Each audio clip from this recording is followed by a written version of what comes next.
राधे राधे दोस्तों।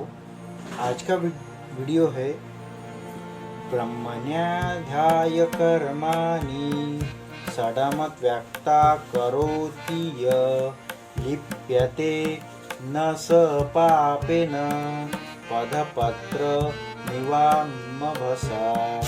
इस श्लोक का मतलब है, जो व्यक्ति कर्म फलों को परमेश्वर को समर्पित करके आसक्ति रहित होकर अपना कर्म करता है, वह पाप कर्मों से उसी प्रकार अप्रभावित रहता है जिस प्रकार कमल पत्र जल से अस्पृश्य रहता है।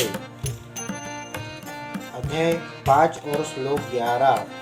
कायेन मनसा बुद्ध्या कैवल्य इंद्रियैरपि योगिन कर्म कुर्वन्ति षडमत्यक्तात्म शुद्धये।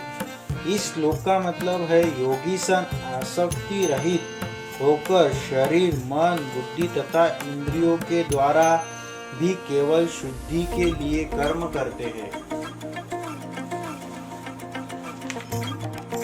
अगला वीडियो दोस्तों, अध्याय 5 और श्लोक 12।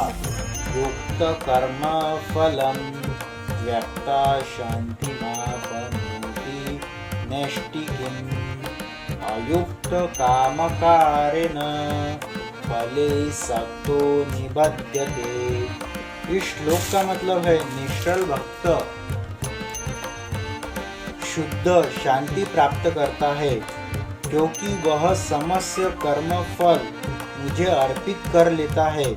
किंतु जो व्यक्ति भगवान से युक्त नहीं है और जो अपने श्रम का फल कामी है, वह बन जाता है।